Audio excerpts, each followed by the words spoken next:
What is up, guys? Welcome back to the Kickash Podcast, and good evening, good late night evening. We are back here live tonight to review NXT No Mercy. I again have had this week off, so it's been a great time to catch up on some wrestling, watch some live wrestling, and be able to pump out a little bit of review content in a much timelier fashion than normal. So I'm taking advantage of it. But again, guys, as always, thank you so much for checking out the show here. If you are watching live, I appreciate it. Again, I'm still getting used to how this all works, so I greatly appreciate it. But the majority of you will be watching our replay, so I appreciate that as well. If you're watching on YouTube, feel free to like, subscribe, comment, all that fun, good stuff that we seem to do here on YouTube. But if you're watching or listening, rather, via Apple, Spotify. I appreciate that as well. You can follow me on Twitter at kickashpodcast_. You can follow me personally at ASHMANNS. But yeah, tonight is solely obviously going to be focusing on NXT No Mercy. I thought it was a really good show. I was pleasantly surprised by a lot of things. And I think the NXT brand as a whole is really growing and has really grown since the whole 2.0 conversion horror story years ago. Yes, it is still a far cry from the black and gold days, right? But I think that it's really come a long way over the past year, especially. There are still some moments I'm like, just some things in the matches, like some of the booking decisions and just the way a couple of the matches ended. I'm just like, it's just rolling my eyes. But that's the WWE way, And so I get it. I grew up on it, and I know, but I think that's why I expect it because it's the same old stuff that we see a lot of times. But with that being said, too, in one of the matches, and actually the opening match here, they did catch me off guard, and maybe that's because, to be fair, I don't watch NXT weekly, but I do try to stay up to date on it. I do go back and watch it on replay, and try to catch the highlights and stuff like that. And I have been to a couple of the NXT shows in person. I don't live too far from the Performance Center, which is pretty cool. So yeah, but I kind of speaking to the NXT brand growing in that regard. It used to be real easy to get free tickets to the NXT show. Used to have no issue with arriving to the area where you have to meet up to, because the way the system works, long story short, you don't actually drive to the performance center because there's not enough parking in the area. It's literally like a business trip over where the performance center is. So what they do is they have almost like buses. I think that maybe two, definitely two, maybe three, that they use solely to transport the fans when they pull up to Full Sail, park there, and then they just transport us all over to the actual performance center, which is about maybe a 15-minute drive or so, 10, 15 minutes. So it's not terrible, but back in the day, it used to be super easy and didn't have to worry about it. You can get there. I think the earliest you can get there is like 6:30. You can get there at like 6:15 and be good. Now it's completely different. You have to like adjust your day, not wait out there all day. But even then, there was a couple of talents where I forget. I think it was that big night when they had all like Undertaker and John Cena and everyone showing up on NXT. Like people were camping out in the parking lot, which I wasn't about to do. But getting to the actual card that we have, and that we had here tonight, like I said, it was pretty cool. It was a really good show. I was pleasantly surprised, like I said, with a couple of the matches. I was kind of bummed by one of the outcomes here, but it is what it is. But getting right into it, we opened up with our NXT Tag Team Champions, Chase U, defending against Nathan Frazier and Axiom.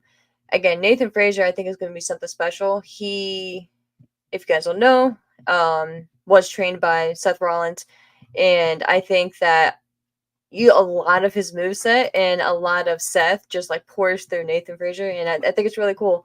And I'm just very, very excited to see how far Frazier goes. And I think once he moves over to the main roster, which I don't want or expect anytime soon, but just long term story. I think that he is going to be something special. I don't, maybe a main eventer. I don't know. That's a little bit too early to kind of dig into, but I could see a strong IC champion. I could see someone kind of in that realm. So yeah, I think it'd be really fun. And when we get to that, with NXT, his tag team was really interesting to me. They,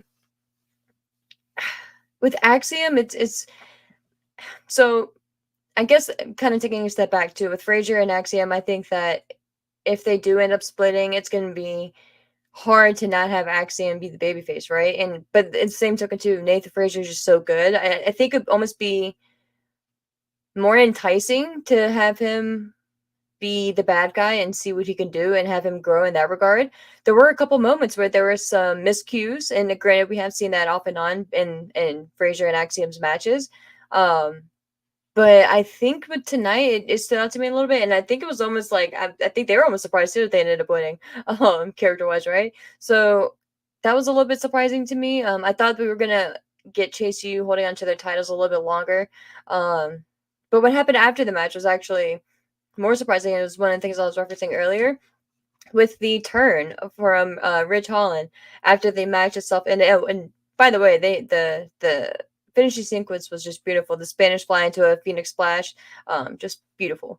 But yeah, maybe it's just me being naive or whatever. But I didn't really expect Ridge Holland to turn here. I was kind of taken off guard by it, which is fun. You know, that's the whole point of wrestling.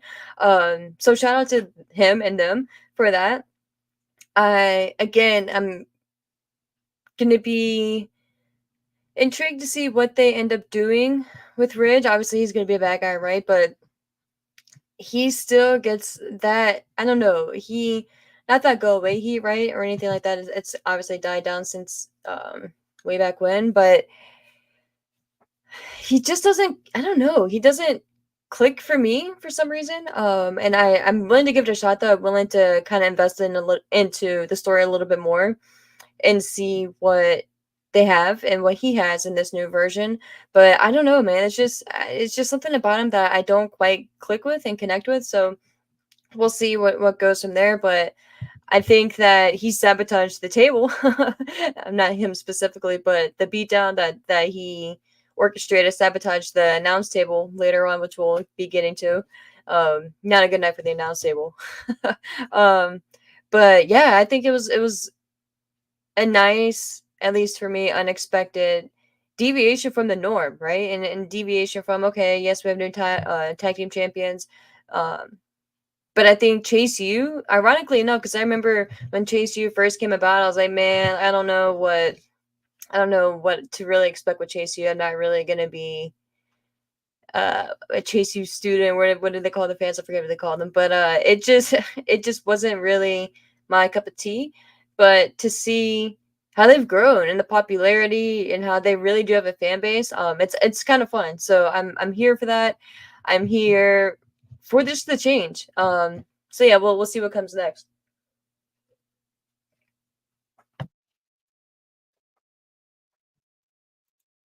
Oh, what's up, Sean?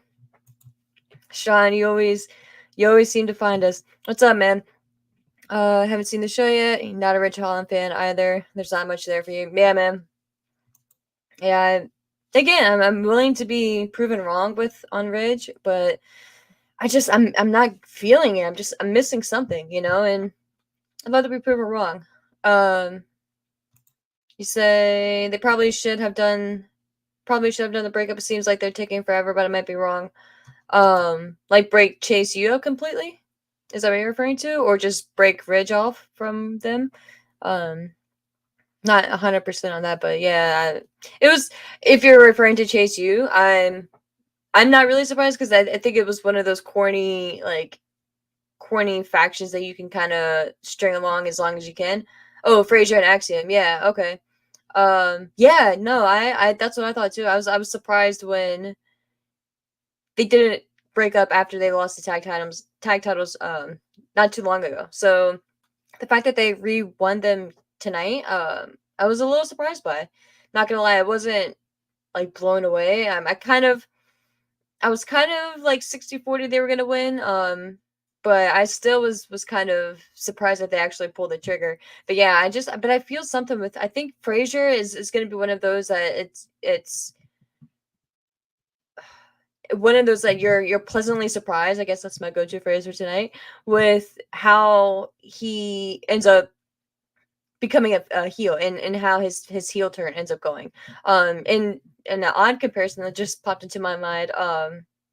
Not to be that person comparing, but with AEW's Nick Wayne, I think Nathan Frazier. I'll just turn that TV off. Nathan Frazier, to me, I think is very comparable to Nick Wayne in the sense that when I first saw Nick Wayne, and again, obviously Wayne is much younger.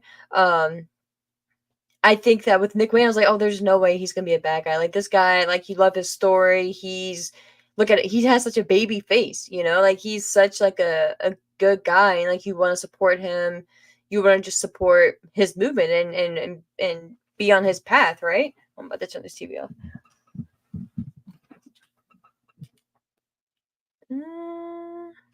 Nice, there we go. So it's like, how can you ever not support Nick Wayne, right? At least right now, right? And let him get into the business a little bit longer.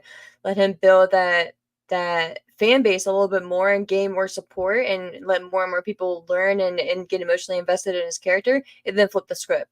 And obviously you don't have as much, thankfully, emotional story to connect with in regards to Frazier, but he was just in the sense that, man, like I could never.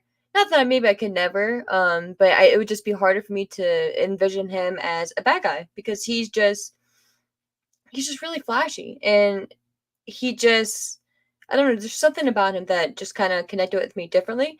But I'm curious to see what they end up doing with them long term, and how long Axiom and Frazier even end up holding the titles. So we'll see with that. But it was a pretty good match, and it was a good opener. I think looking back at the card and the lineup and everything, I think it was a very good choice for an opener here. But next, I think had to be the match of the night for everyone, especially seeing how the main event ended. Man, Wesley and Zachary Wentz. I think that, and this was honestly the match that really hooked me to wanting to watch tonight's show live and to watch it in general, but especially to make it a point to watch it live. I really wanted to see, I just wanted to experience it, and get a vibe for how the fans are biting into it. And I think what I'd be remiss if I didn't mention as well, No Mercy tonight was held in Denver, Colorado, not in Orlando in the Performance Center, not anywhere piggybacking off of WWE main roster, PLE, or anything like that. They went out to Denver and did their own thing. And I don't recall what the exact attendance count was. Oh, here we go. Over 6,000 fans at the Ball Arena. So that's good. Some people may see 6,000 and give them shit for it or kind of look down or anything like that. But to me, that's a really good number. A really good number. And again, I'm not going to be easy to make some comparisons here right now, but I'm not going to do it. You know what I mean? But yeah, man, that's good. That's good for NXT. So shout out to them. But this match, guys, this match is what hooked me, like I was saying. And when they first pulled the trigger and Wes first turned on the Rascals, I was like, what are they doing? We finally have an NXT TNA partnership. Why would you want to pull the trigger on this? In the sense that I loved Wesley and Zachary Wentz as a tag team, right? MSK. Of course, Zachary ended up getting fired, but things are kind of cooling off, obviously, now since he's on TV, let alone a PLE with WWE. But I think that, or I thought rather, when everything was kind of getting back into the fold and they showed up on NXT, I was like, oh, this is going to be great. Like, I'd love to see the Rascals in NXT and just like the crossover and things like that. I was just really excited for it as a whole. And then bam, West super kick Trey Miguel, and just gave of course a low blow to Wentz, and that was the start of things, and then just beat them down outside and went on from there. We're going to talk about the low blows in a little bit because I'm just so over low blows in general. But with that happening, I was like, man, are you like, I know why, but like, is it a little too premature? Like, you could have gotten another run out of them a little bit longer. You could have done like trio stuff. I felt like there was, and maybe I still kind of do feel like there's a lot left on the table, and I'm really wondering why. If it's going to be a situation where they're going to move Wesley up to the main roster, then that's one thing. And maybe so, because when you look at how everything played out tonight, the immediate follow-up well, first how the match ended. We'll start with that. And again, like if you guys are wanting to go back and watch any match from tonight's show, this is definitely it. Again, it was match number 2 on the card. So you have to fast forward too much to the Peacock, which I know is a fucking pain. I hate Peacock. But definitely check this out. It's well worth your time going to check out. And I really loved how they showcased Zachary Wentz. Like I was really surprised by that. Part of me was wondering if they were gonna just completely have a clean slate against TNA talent. And I'm glad that they didn't. I'm glad that Wentz got the victory here. It made sense. And I love that they had Miguel come in at the end and save Lee from ending the match. So towards one of the final ending sequences of the match, what was it, Nash? Zachary Wentz was, I forget how he was pretty much like configured into the turnbuckle. I think his head was in his like upper torso was like laying towards the turnbuckle itself, the pole, like from the inside of the ring. And I think, well, I know, and Wes was going to take the chair and smash him, right? And obviously get disqualified because referee was not knocked down and watching the whole thing. But as Wes went to swing backwards and obviously come forward, Trey Miguel made an appearance and snagged the chair out of out of Wesley's hands and saved the day, saved the match, saved his friend, all that good stuff. Oh, thank you. I'll get to your comments here in a second, Sean. But yeah, man, I liked that they had Wentz win. Say that 5 times fast.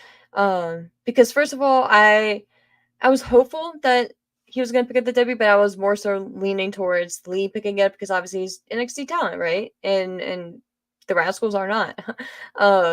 But they didn't. Wentz ended up getting the 3 count. And what happened after the match backstage a little bit later on during the show, I think was actually a big point and a big key to what's going to happen next with the 3 of them, respectfully. In the backstage, I forget who the interviewer was, but they showed Wentz and Miguel backstage. Pretty much just what you would expect, a typical promo. Wentz was just thankful, happy he won, happy to be there, all that good stuff. But then, and Miguel was pretty much, same thing. But then Wentz was like, now we move where we have our sights set on pretty much the NXT tag titles, which is not surprising because it's something that you would expect with a tag team, right? But to me, it kind of gave a notion of finality with the 3 of them. Wesley, at the end of the match, when he was watching Miguel and Wentz walk to the back, he was still laying in the ring. He had like a disgusted look on his face, but nothing after that. And there was no follow up from Wesley that I've seen so far, unless I missed something. And again, I'm just wondering if that means Lee is going to be moved up to the main roster. Am I necessarily advocating for that? No. I could see him being down in NXT for a bit longer, but especially now that we had the NXT crossover, right? It's fun. Or I'm sorry, the TNA crossover. But again, I wouldn't be too surprised for whatever reason. Again, I could be just way off, but for whatever reason, that's kind of the vibe that I got because there was really no direction and no nothing really for Wesley. And again, we could very easily get that next Tuesday or the following Tuesday. But it was just interesting to see that we had direction for Miguel and Wentz, but nothing for Wesley. So, well, and it could be a situation where they're fighting for an opportunity to face the champions, the NXT Tag Champs, and then Wesley comes out and costs them the match, and then that's how they continue. So, we'll see.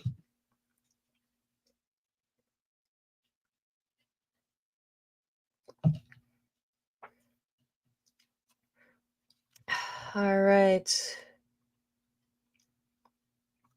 Oh, thanks, Ron. I was wondering if the comparison was going to be off or not. Yeah, and that's the thing with Seth Rollins too. Sean says, Seth wasn't heel in the ring, but it worked very well for a while. Seth has never been heel in the ring. That's the thing with his moveset. He's just not, his moveset is a flashy guy. And that's again why he's in no surprise, right? With who trained him. But he's just a spit, like him and Frazier are just like almost twins when it comes to movesets, which obviously we know who got it from who still, but it's just interesting. And again, it's gonna be very, we'll see what they end up doing with them, but that's another one that I'm kind of keeping tabs on for sure. Hello, Logan James K. They say, hello, want to see Giulia versus Io, my dream match. Yeah, that we're obviously going to be getting to that here in a minute, but whew, the matches that we have in store are going to be something special.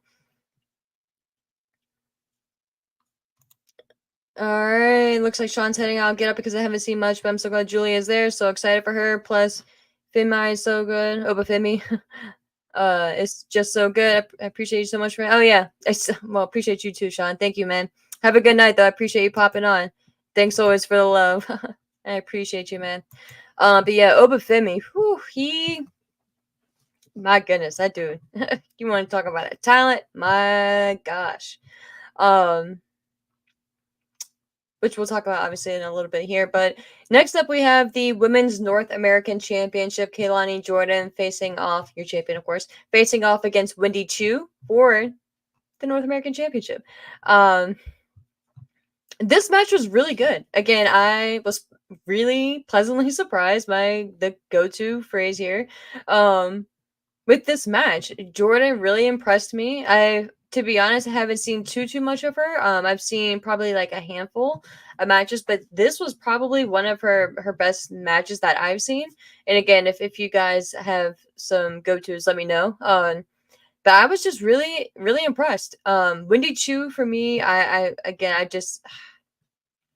will say I like this darker version and darker character for her than the happy-go-lucky sleepy person. At least she's pissed off here, demonic, whatever. I like that better. But man, like I'm trying to like it. I'm trying so hard to like the character. I give it credit for being different. I give her credit for embracing every role that they seem to give her, and just really making it work. To be fair, to the highest like ability for that role. But man, it's just I don't know. I don't know. At least she's not bringing the pillow and sleeping on the turnbuckle anymore. But like I don't know. Like I gotta. It's gotta like work on me for a little bit here. And I don't know. There's just to me, she just seems a little slow, and to me, it kind of like some of the spots took me out of the match, and no fault of Kaylani. And I think that's probably crazy, right? But I'm gonna say probably 80% of the moves Kaylani did, all of them of that 80% really made sense. And I liked how she hit gymnastics moves, but they flowed and it didn't look spotty. Like she wasn't doing a handspring and then stopping and then losing all the momentum that she built up and then taking a step back and then doing like a back elbow or something like that. You know what I mean? So I was just really impressed. I didn't expect title change here, for whatever reason. There's something about Kaylani and Jordan that I think they want to hold on to, and just kind of see through. And I think that was the right move. And of course, with this one, um, it was the night of what happens after the matches here, and this one was no different. We got Tatum Paxley getting her revenge on Wendy Chu. It was an incredible shot after the match when Kaylani retained her title. Wendy was kind of sitting up in the ring and just had a look on her face, facing you. So she's kind of like a little bit in the center. And then towards the back, I'm going to say the back right of her, on the outside of the ring, coming up near the apron, was Paxley. So it's a very cool visual. I'm excited to see what they do with those two going forward. I was a little surprised we didn't get a Rosemary appearance. I was kind of expecting that, but it is what it is. Nothing crazy there. No big deal. Um, but the crowd was a little bit quiet for this, at least in the beginning. But they really got into it towards the end, and I think that's a credit to both women. As much as the Chew character doesn't really work for me right now, or it's just not clicking for me. They really put in effort and put in their time, and I think that neither woman panicked either. They didn't do anything extra or like really baby the crowd or anything like that. They just continued what they needed to do and kind of controlled the match in that way. And I thought that was really impressive. So shout out to both women for what they did. I really enjoyed it. But speaking of North American championships, next up we had Oba Femi, your champion, facing off against Tony D'Angelo. And again, to me, this one kind of similar to the previous match, started off a little bit slower, or not slower, a little bit quieter from the fans rather. So I was like, oh man, like I hope the fans kind of liven up a bit. And not for nothing for me too. It's like you're buying tickets to an NXT show, and obviously it's not, like I said, black and gold, so you know what the talent and the roster that you're going for. So get into it, guys. Like, I'm not saying you have to be extra and react to stuff that isn't really warranting a reaction, but like, come on, there's a couple moments, especially in this match, I was like, man, like, they could have gotten a better reaction, but it is what it is. It's fine. But I just kind of felt bad for the guys in this one. But man, I think the credit that they gave, and sorry, my dogs are barking in the back. Just the work and the spotlight that Angelo received tonight, and just the near falls and him kicking out of some of Oba Femi's moves, and just really powering Oba Femi. Like, there was a spot in the turnbuckle, I should have wrote it down, but man, like, he hoisted him up. Like, he pretty much squatted this big man up, and just, it was just like, again, if you want to go back and look at a couple matches, the main event, it was fine, and we'll get to that. Of course, with Joe Hendry, like, it's fun to see him. But I think this one just really surprised me too. So between this one and, of course, Wentz and Wesley, I think that those are two matches that were really just fun. And this one, surprisingly, I remember when Tony D'Angelo first came on NXT 2.0, I was like, man, like, really, the stereotypical, like, Italian dude, like, really. But he's grown a bit too, and I gotta say, like, it's, what do they say? Just let it breathe, give it time. So I think that's what we got to do. Just give it time. And I will say too, there's a couple moments where they almost had me. I was like, they're not gonna have Tony D'Angelo beat Oba Femi, and thankfully they didn't. So yeah, definitely go back and check out this match if you have some time and you're able to. I think that Oba is something special, and I think that he's gonna hit differently on the main roster, maybe pun intended. But man, he and the reaction that he got after the match, just the love from the crowd, especially again being in Denver, like, it's just a random city. It wasn't like groundbreaking or anything like that, but you can see the movement behind him starting to grow, and you can see the support behind him starting to grow, and it's really fun to watch. And again, it's another reason why I like NXT. Like, yes, there's just not enough time in the day, but I really enjoy NXT, and I like what they've been doing. Yes, a lot of it's really cringe and corny. It doesn't make sense, whatever you want to call it. But they've changed a lot of stuff, and they actually are I don't know, just making it a fun show. As crazy as it sounds. But next up is the match that is going to lead to the moment that everyone is going to be talking about here tonight. Your NXT Women's Championship match. Roxanne Perez is your champion, facing off against Jada Parker. And y'all, when I tell you, if we didn't have all the influx of talent coming in, your Giulias, your Stephanie Vickers, I would, God, I know I'm blanking on one. I would have thought maybe Parker has a chance, and that's credit to them. That's credit to them for the video package. That's credit to Jada Parker for making you believe in her. And I could see her moving to the main roster probably quicker maybe than Roxanne Perez, quicker than a lot of people would expect. And it may sound crazy, but I think she is going to be maybe like a Tiffany Stratton, where she learns and excels more on the main roster. I just think something about her, like, she has a star power and a presence to her that I think it's still growing right now, but you can feel it. It's kind of like the rumblings, and you can kind of feel it. It kind of like Oba Femi is starting to grow. And I could see her staying on NXT for maybe another 6 months to a year, I would say maybe, but not much longer after that, if that long again. Especially, like I said, with the influx of talent you're going to be receiving, you may want to take one or two out, move them to the main roster, because the main roster could use some love, especially on Raw. I could see her fitting in. I was going to say perfectly on Raw, but I think she's dating Carmelo Hayes, if I'm not mistaken. I'm not 100% on that, but I say that because Carmelo is on SmackDown, so WWE tries to keep couples together now, which is great. that the Smack or the Raw roster could really use her more, in my opinion. I mean, again, we're still probably nowhere near that, but it was just me speculating and kind of spitballing. But I was just really impressed with Jada Parker as well. And I think if nothing else, tonight's PLE really made you want to watch NXT more, as crazy as it sounds. Yes, this was not a home run PLE or anything like that, or like the best one of the best ever, but I think it was really solid. And I think even though the main event kind of frustrated me a little bit with the booking, I think that overall they're on the cusp of something. And I think between them and TNA, I love the partnership. I think they should continue it. I think they should continue just getting as much out of both sides as they can. Start exchanging some of your bigger stars, you know? I would love to see Moose come over from TNA to NXT.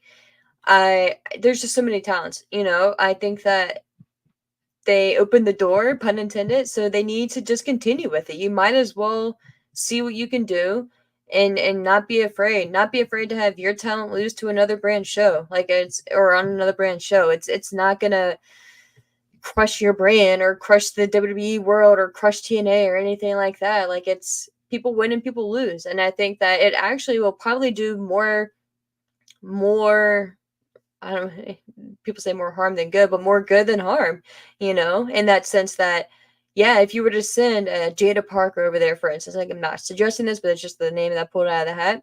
If you were to send her over to TNA and have her face like a Jordan Grace or something like that, and have for the championship, and then have Jada lose, but it'd be a damn good competitive match. There's nothing wrong with that, and not for nothing, that makes WWE look good. First of all, because they're willing to send a top talent over there and have them lose, and two, it shows that your talent can hang with the top of TNA stars and the top of their division and their champion. And yes, take a L, but they can still push them to the limit. So I think there's a lot of pros and cons. And again, it's just two random examples. But I think that you could really get more out of it, and I hope that they continue. And I think that they will. There's not that I've seen any signs of them stopping or holding back or anything like that. But man, like I just today was another I think just with everything shuffling and Giulia coming in and stuff, I think that that was what sparked my kind of thought process there. Um, but yeah, of course, long story short with this match, Roxanne Perez retains. No real surprise there, but again, a couple moments I was like, oh shit, like maybe Jade is gonna win, you know. But again, with like I said, at the top of this match, I wouldn't have put any money on it because of all the speculation that we have coming in. So I think that was the right call too. Roxanne is a strong champion, and she's been champion for a minute now. So no reason to take the title off of her just to put it on someone else to have someone else come in and possibly beat that new person that just took it off of Roxanne. And I don't know. I think Roxanne, you want to build this division around NXT much longer. So I think it was the right decision. But I will say they almost got me again when Roxanne was standing in the turnbuckle and celebrating and just kind of just soaking in her victory. I was like, okay, are they really just not gonna is Julia not gonna show up? And then all of a sudden the lights go out and there was a spotlight in the back, kind of towards like the behind Roxanne as she was positioned in the turnbuckle, and I was like, oh shit, here we go. And sure enough, the music. Let's start with the music and the smoke, beautifully done. Like the entrance itself was so well done. I think that they can add to it as they go along, but I think that man, like the initial presentation was just spot on. And I love that they were in a big arena for it. I love that they were in the performance center because obviously optically it's nice to have someone of Giulia's stature debut in a bigger arena. So I love that. And I think that was a very good move there. What's up? We have Misfit Wrestling Podcast in the chat. Shout out to you guys. I'll have to check you guys out. They say Roxanne is very good at this thing called pro wrestling cinema. Couldn't agree with you guys more. Back in the Roxy days, man, I was hopeful that she was gonna end up on NXT. Again, no shot at AEW or anything, but she was one of those talents where I really wanted WWE to get under her belt. And yes, there's a thing to be said with only learning the WWE style, but she doesn't. Like, she has already gotten a lot of experience under her belt outside of any type of training performance center. So her just coming in here and honing her craft and learning how to be on TV, national, weekly televised TV, PLEs, and things like that. I think the sky's the limit to her. And who's to say Roxanne doesn't stay with WWE for 5, 6, 7 years and doesn't end up going to an AEW after that to test the waters, or and then coming back? Who knows? I think that's the fun thing about wrestling too. Like, you don't have to stay at one promotion, at one, on one brand for that matter. You have flexibility, and especially nowadays with more forbidden doors, which I hate, but all that being more and more okay and accessible and not shunned upon, and companies acknowledging other companies exist. I think it's a beautiful thing.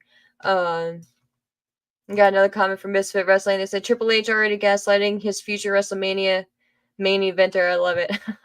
Yeah. I'm sure he probably said something on Twitter. I haven't seen it yet. You also say, from everything we've heard, WWE aren't planning to change anything about Giulia. It's now, if it's not broke, don't fix it. Absolutely, man. I'm sorry, man. If you're a female, I just call everyone man, dude, whatever. So no offense, Hope. But yeah, like, I think that was like some concerns that she had coming into it, that she was going to change her name. I fucking love that she didn't. I love that it's spelled the same way and it's not a corny ass like American version of it, like Julia or anything dumb like that. No, her name is Giulia. It's spelled the way it's spelled. She is who she is. She looks the way she looks. Her presence is built into her. Today I kind of went on like a little binge just watching some of her matches in Stardom and stuff. And especially like if you guys haven't seen her match against Mariah May, they had a crazy as it sounds, and all the things that Julia is good at in the ring. I don't know why this one stood out to me, but the slaps that they hit each other with were just fucking brutal. Like, I was like, yo, like, what's that shit UFC used to do? Or it still does. Or not UFC specifically, but Dana White, like the slap. I don't know. I don't know what it's called, but I was like, God, like, y'all are crazy. But then of course the match with her and Willow Nightingale, I watched right before the pay-per-view tonight.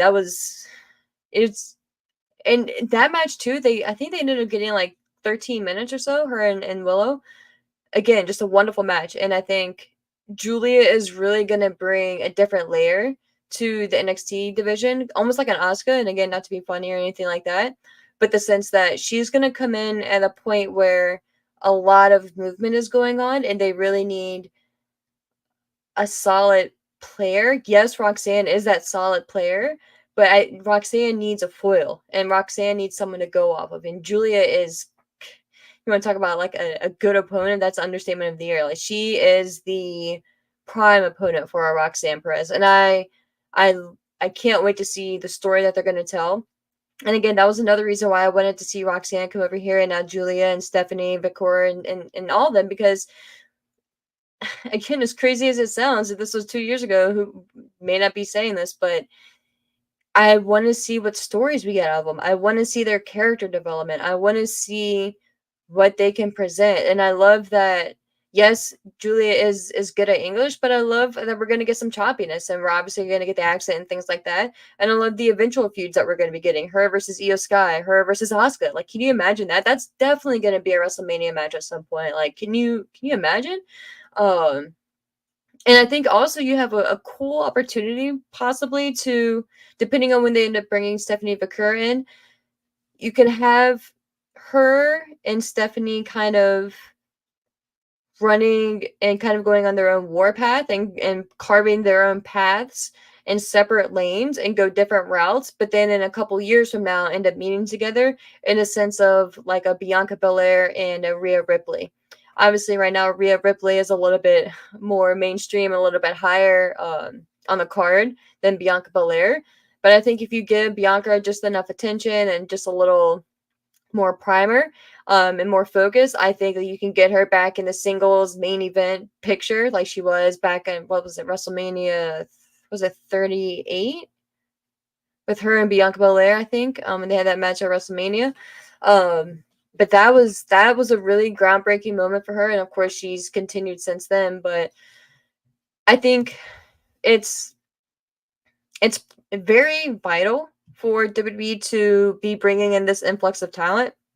And I just said on a previous show, the tag division and the women's division are the two divisions that really need to be focused on, in my opinion, more. And I think this is obviously a step in the right direction.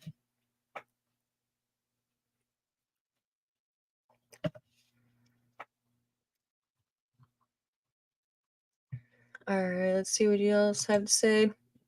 And thanks for the comments, Mr. Wrestling. I appreciate you. I'll definitely be subscribing to you guys after we get off here. You say Roxanne has been working stiff for Giulia. Yeah, no surprise there. Stardom teases with Giulia versus Kyrie, and now we can have it. Oh yeah, in WWE. Golly, like, can you imagine? Like, I take my money now. Like, I'm here for it. And Giulia's already tweeted, "I'm here to see you, Roxanne." Yeah, let's fucking go. Let the games begin. And this plays into what I was just saying. You think Stephanie is going after Kaylani? That would be perfect. Have Stephanie going after, and no shame or slight on Stephanie Vaquer, but I think if you were to compare, not even compare the two, because I hate that word, but Giulia has the bigger name right now. So I think that you want to have her in the main event picture, whereas you can have your Stephanie Vaquer going after the North American Championship and really building her, like I said, her own lane and doing her own thing and keeping them away from each other as long as possible and not having them interact. Maybe you can have them like face to face briefly, but I wouldn't have them touch, do nothing, challenge each other, nothing like that until you're absolutely ready for them to face. Whether that's going to be in NXT or if you're going to hold it off longer into the main roster, I think you could really, really get something long term out of both of them. But yeah, back to Giulia actually making her debut. Like I said, the music that they had was perfect for her. I love the smoke fog feel, the lights being out, her creepy nature, her creepy kind of walk, and just her. And again, you guys got to go back and watch it, obviously, but the way she exuded her confidence, but wasn't cocky, stood her ground, made it known why she was there, but didn't say a word, and having Roxanne, and shout out to Roxanne as well. I love the height difference too. But shout out to Roxanne for selling it on her face and not going overboard, not being like this cartoonish scared heel that's gonna like be a chicken shit heel and run away. And even if she ends up doing that, she didn't portray that. She held up her title. She showed concern in her face, which she obviously should and is believable. She held up the title and they ended up, at least on my feed, I don't have like the premium or whatever, but at least on my feed, they just faded out and then went to an ad. So I don't know what happened after that. But man, it was a perfect setup, a perfect way to introduce Giulia. And I think that the follow up is going to be the key, but I'm not even worried about the follow up for this. Like I said, I'm just, it was something so main or so minor rather. But I love the presentation for her. And I love that they're keeping her. They're keeping the name the same. They're keeping her the same. And it looks like it's just going to be smooth sailing from here, and I'm very happy for that. And it's a sign of the times changing again in WWE because, as we have seen in the past, and I'll throw the visual up here. So if you guys haven't seen, I'm not going to play the clip because I did at one point and almost got in trouble, copyrights. But yes, here is the lasting visual of Giulia making her debut against Roxanne Perez. And again, this is obviously a still shot, but I'm just so fucking here for it, guys. I think that Giulia is really going to just light a fire in the division. Not that, even to be fair, not that the NXT women's division needed it, because again, say what you want about NXT, but they have a solid women's division, and a division that you can really put up against a lot of other locker rooms, in my opinion. So the fact that they got her is a coup.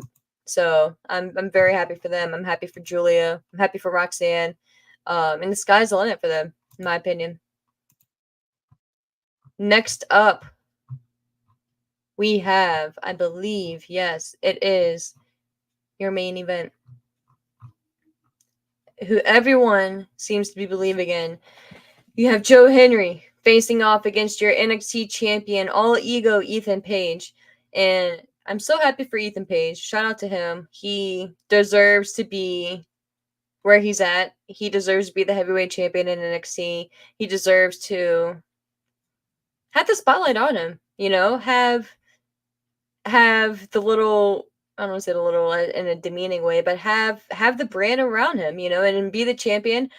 I was uncertain if they were going to pull the trigger before the show started. Like, I was making like my last minute mental predictions. I was like, I don't think Hendry's going to win tonight, because while I was giving the crossover and the partnership a whole bunch of love earlier, I still don't think that either side is comfortable with putting their heavyweight championship, the title that signifies you're the man on that brand.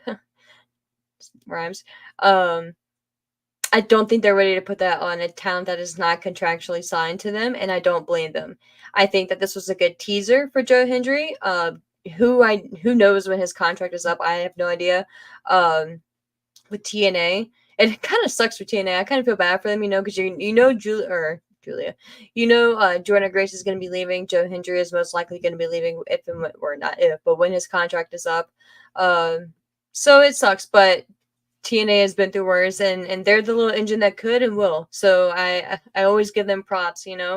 I used to be a TNA LOLer, but the past 3-4 years, especially the past year and a half rather, they've really just impressed me and just gained more of my respect, and made me eat a lot of crow and eat a lot of my words. Again, I still have no idea how they're profitable and how they have survived all these years, and where they actually make their money at. But hey, whatever floats their boat and keeps their boat floating, it works for me, man. And the more wrestling promotions that we have in the world, the better.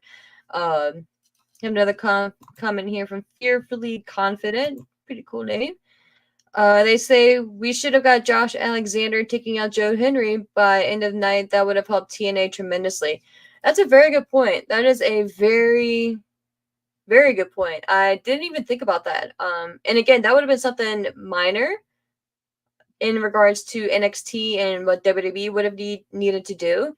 And it would, on the flip side, would have been something very big for, like you said, for TNA, and then would have helped them tremendously. It would have helped put Josh Alexander over as a psycho and as a badass, and introduced him to the NXT crowd. Not that the majority of us don't know who he is, but the WWE fans, and still, like, yes, like you have, it's NXT, so the people who are buying tickets to NXT are probably a little bit more hardcore fans than your average casual fan. But you still have that family out there who just sees WWE is coming to town and they're going to buy family tickets to go. So I think those people out there are the ones that you really need to introduce your Joe Hendrys in front of, your Josh Alexanders and people like that. So if you're Fearfully Confident, I think that's a really good point and a really good call out. So props to you on that. I didn't think about that, but that would have been a very good addition there. And again, something super simple, So yeah, shout out to you for that call out. But again, the fans, I mean, the support for Joe Hendry is real, no surprise there. I like the addition of Trick Williams.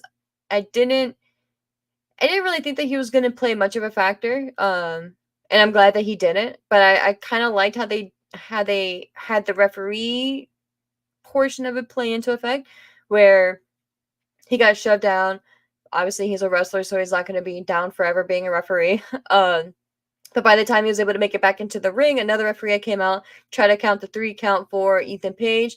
Trick Williams stopped the referee, grabbed his hand before he hit the mat for the 3 count, said, "No, I'm the referee. I'm going to do this. I'm gonna finish the match. I'm going to call it down the middle, or he didn't call it down the middle. I'm going to count the 3 count rather." And then as he's kind of like talking, he turns around, and then was it Joe? Or was it Ethan Page that shoved Joe? Let me pull it back up.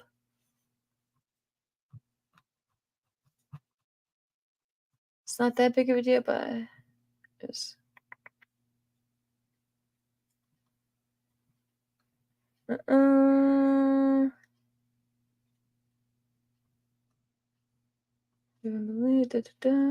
Yeah. Dang. I could have sworn I wrote down who shoved who. But yeah, it doesn't matter. Long story short, I think it was Ethan Page that ended up punching the referee. So he went to punch or like shove Trick Williams or something to that effect. And Trick ducked, and then the referee behind him ended up getting punched or something to that effect. I don't remember exactly what it was. Hit my hair there. But that wasn't even the worst part for me personally, and the thing that really frustrated me the most. The thing that frustrated me the most was the low blow.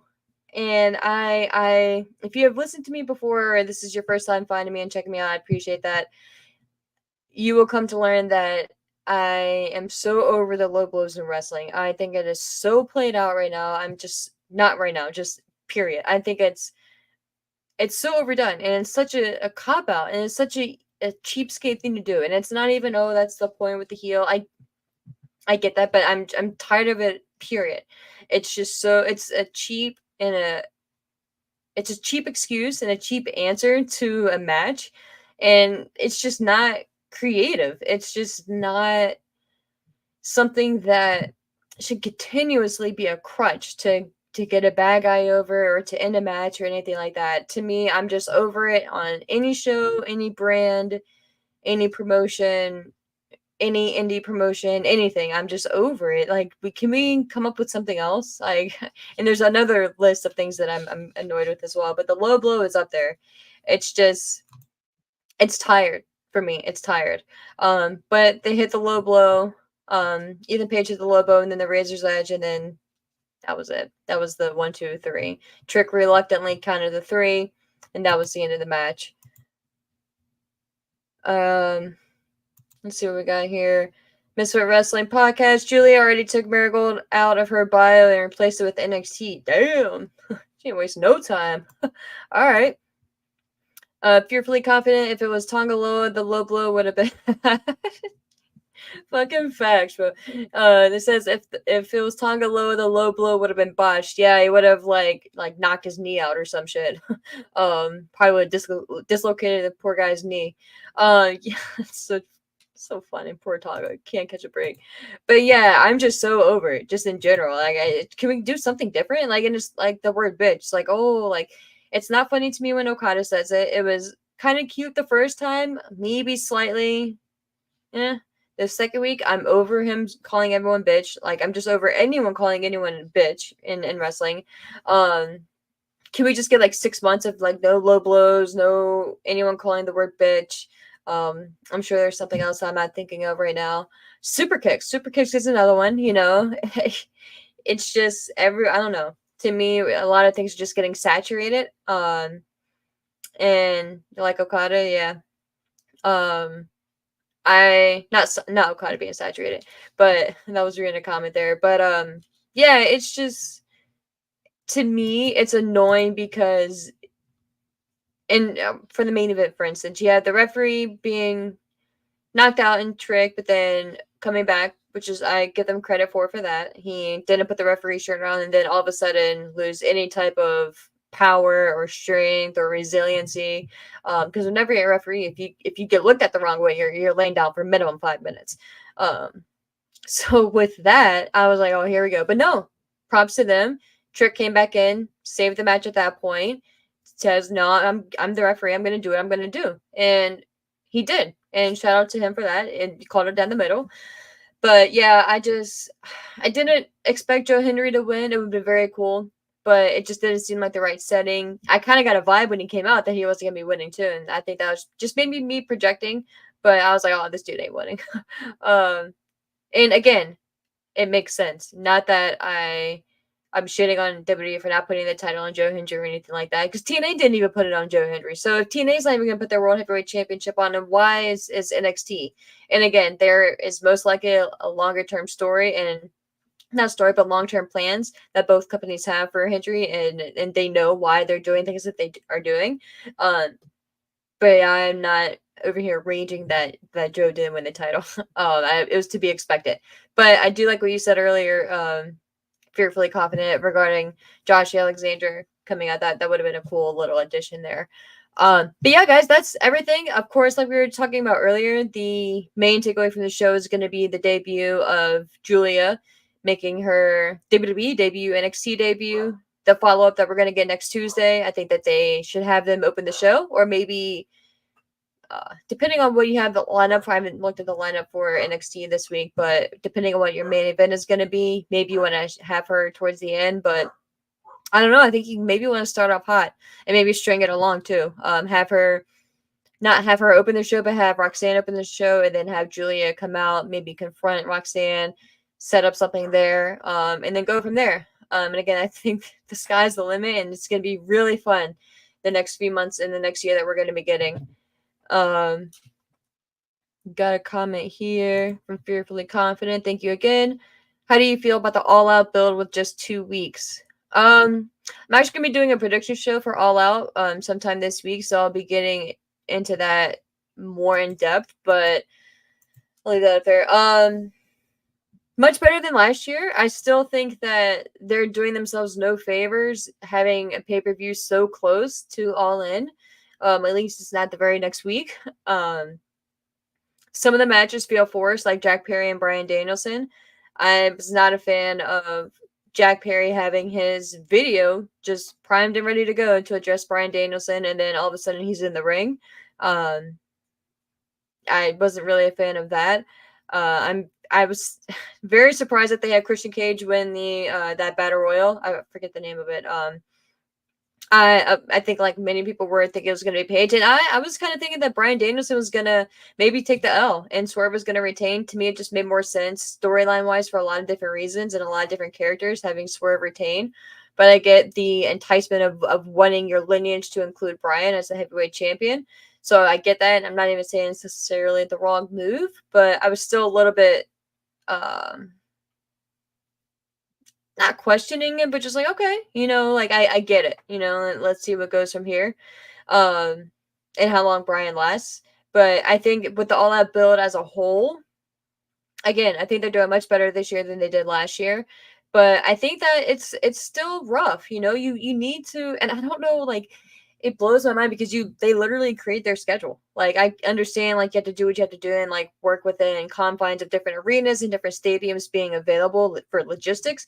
But like, damn, bro, like, you don't have to book All Out 2 weeks out, 3 weeks out from your obviously biggest pay-per-view of the year, And granted, depending on if you want to say All In is like their WrestleMania or Double or Nothing is their WrestleMania, some people don't think that's important to have. I think it is. I think it's important for each brand and each promotion to have their marquee event of the year, whether it's your Bound for Glory or your Slammiversary or your WrestleManias or your All Ins, whatever it is.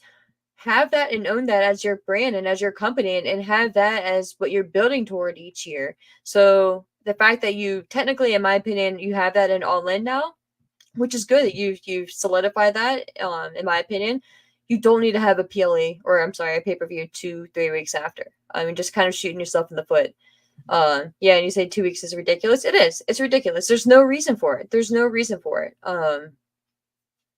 Yeah, it's just to me, and I don't feel bad for them because again, you book it yourself. You know what you're doing. And it seems that this is just going to be a continuous pattern each year. So I don't feel bad for them. And for that, like, I'm not as quick to just dish out $50 or buy whatever pay-per-view just because I know it's going to be good wrestling. I know, like, especially with a pay-per-view like this, you need to earn my money, man. Like, it's tough out here, like $50 is a lot. $50 is my Sling membership each month. You know what I mean? Not even. I pay $45 for Sling, just to watch Dynamite. So yeah, you gotta earn my $50, not that I'm on some high horse or anything like that or whatever, but I'm just saying, like, the build and all the shit that I've just talked, the build has been good. And I think that, or again, better, but I think that there's a lot of room for improvement. I think that, and again, I think that especially with their tag team division, for instance, I think there's still a lot of areas where they need to focus on, and that's why I feel like this time to breathe between All In and what's the next one? Is it Grand Slam? Their next big show that you could have used that time to just flesh out some characters, flesh out what you're doing with Mox, flesh out what you're doing with the Elite, and what you're doing with Osprey. Now, I will say for Osprey in that match in particular, I like the way they set it up. I like that they didn't jump the gun and do Ricochet on an Osprey at All Out. I was a little concerned about that, and I love that they didn't rush it at All In as well. They could have very easily done like a Pac Open challenge or an Osprey Open challenge and had Ricochet debut there and face off against one of them. I like that they showed restraint. I like that Ricochet debuted the way he did. I still don't think pairing him up against Kyle Fletcher in his actual debut match on Dynamite was the best pairing, just because they're too similar in styles. And I think not that Ricochet is going to be believably oh my gosh, like blowing through anyone. Squashing is the word I was looking for, squashing anyone. But yeah, I think he should have faced off against someone like an Isaiah Kennedy or Isaiah Cassidy rather. And had a match where his opponent could have sold for him very easily, but it would have been within 6-8 minutes and been done. But bringing up Ricochet, I like that after the match they had Ospreay come out on the stage at the very top of the stage, go to say something, because it's when you see Ricochet in AEW, the first thing you think of is Ospreay, right? So it's best to just get that elephant out of the room. I like that they didn't physically or like verbally address anyone rather, and I like that right as Ospreay was about to say something, Pac came out and squashed that. And Pac kind of set us all on stage, and he was like, "Hey, I'm going after Ospreay. You need to wait your turn. You need to get in the back of the line," and that set up a potential feud and fight for them in the future. So I liked that. I liked that. All right, I got some more commentary. Thank you guys. We'll be wrapping up here shortly, but I appreciate you guys. And like I said, I'll be doing an all-out, in-depth prediction show sometime this week. I'll probably do it. My schedule's gonna be back to normal, so maybe around Thursday or so. But we'll see. We'll see. We got Keeping It Real 1313. What's up? My favorite numbers. Same. I only have Sling to watch Dynamite. Yeah, yeah. Like especially with well, I guess SmackDown's maybe the USA. But I was about to say, especially with Raw going to Netflix, like I really have no reason to keep Sling, but it's winding down. But Sling is great though. So if you guys are looking to cut cable or whatever and you're uncertain, I love Sling. So shout out to them. Yeah, great point. $50 in this economy. Yeah, man. Again, not to be salty or not to be that person like, oh, like holier than thou type shit. Like, no, like I'm cheap, if you want to call it that. I pick and choose what I'm going to spend my money on nowadays, especially. So yeah, like it's not just to give it just because it's AEW. I love wrestling and it's going to be a good wrestling show. Like I wouldn't be invested. I wouldn't be looking forward to it that whole day. Not just like, oh shit, it's 8:00. I need to go turn it on because it's wrestling again. Yeah, Grand Slam is Darby's match, which again, I like that we have an idea for that, but I don't know. It's just something seems off to me. Misfit Wrestling, 11 former Stardom talent are now under WWE contract. Isn't that crazy? Fearfully Confident, Kyle Fletcher didn't need the L. Yeah, and I don't know if you guys watched Collision. I turned it on again. I had some free time last night, and I tried. And there's just no story to anything. There's just nothing to get me hooked. Like again, the matches were fine, but it's just exhibition matches, and it's just like what are we doing? Like I don't even want it on in the background when I was like organizing and stuff. Like I don't know. And again, I'm not trying to talk shit. I love wrestling. I love AEW. I've spent stupid money on all of the above. Obviously I'm sitting here 11:30 at night talking to you guys about it. So it's something that I love and I'm passionate about, but I gotta call it like I see it too, like if I was being critiqued on something or if I was presenting something, I would want constructive criticism, just like this. You know what I mean? Like if you guys think something sucks, I would want you guys to tell me so I can improve it. You know what I mean? We all live and learn. So that's just my opinion on a lot of things. So I don't know. It is what it is.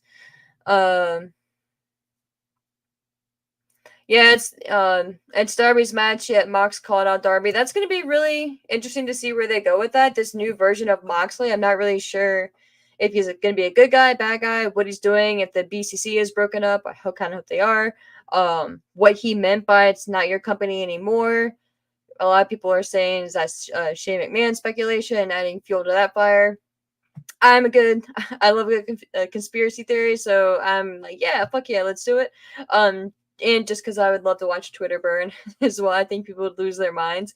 But But yeah, do I think it would actually be beneficial for AEW long term? I don't know. I think maybe behind the scenes more so than anything. But yeah, like the first time when that picture came out and there was any speculation at all of Shane going to AEW, my immediate thought was, oh, we got to get a Shane versus Darby Allin match now. Like, how can we not? Can you guys imagine the shit show that would be in all the best ways possible? Like, my God, like that, they would just kill each other. Shane would be sweating profusely and blood red within 2 minutes. I mean, that's fine. You know, like I sweat a lot too, so it's fine. Shane, I'm not talking shit about you, but I mean, like he sweats to the point where it's like you're concerned. Whereas Darby would just be diving off of everything. It'd just be a fucking shit show, and I would be here for it. What else we got here? Zilla told Roxanne is effed. I'm not sure what you mean there, my friend. Not sure what you mean there. Collision is for hologram. Yeah, and Orange Cassidy, I think he took to Twitter and was like, I gotta like confirm or something. He's not a hologram or some shit. Just like, never change, Orange. Never change. And you say you think it's Nashi. Oh, you think it's Tanahashi? Wouldn't that be something? That'd be something crazy. Not Shane McMahon, but Tanahashi coming in. I would maybe, but I know they are moving Forbidden Door around, but I don't think that it's close to that. So maybe if we were a little bit closer to Forbidden Door, maybe I could see that. I don't know. That'd be quite interesting, though. Oh, she said Roxanne is screwed. Okay. Whatever. You know, I mean, it's gonna be interesting. But I still don't think that WWE is gonna neglect Roxanne or anything like that. Sorry, my dog must. I don't know what's going on out there. But I do think that they are going to have a good future with the women's division. They have a lot on their plate, but I think that Roxanne shouldn't be concerned behind the scenes or anything like that. I think she's got a good future, and I think that this is actually going to be more beneficial for her having Giulia and Stephanie Vakura come in, because it's just going to showcase Roxanne even more, because she's going to have better quality opponents to showcase her skills against. So, like a lot of people say, like wrestling is dancing. You know, like you have to have a good dance partner. Yeah, you can go out there and do your solo thing, but you have to have a good dance partner as well. I'm gonna hop off here soon, guys, because my dog is losing his mind for whatever reason. But thank you, respect for your shirt, the best damn faction ever. Yeah, man, thanks. I've had this one for a while it's on the sleeve, so I've had this one for a hot minute. But that wraps up the show here, guys. Thank you so much for tuning in here. It's a bit impromptu. I'm still getting used to the live. This is like my third live, I think, now. I'm still learning how everything works, so I appreciate you guys. Feel free to follow me on Twitter @KickAshPodcast_. You can follow me personally at ASHMANNS. I also do weekly live shows over at Brass Ring Media here on YouTube. So definitely go give those guys a follow. I do weekly live shows Saturday morning for them at 10 a.m. Eastern time. So definitely check me out over there. I'll be pumping out more content for this personal channel throughout this week. And obviously definitely going to be doing a prediction show for All Out. So we'll get that out at some point. But again, guys, thank you so much for popping in and commenting. I really appreciate it. Until next time, though, stay safe and enjoy some wrestling, guys. Take care.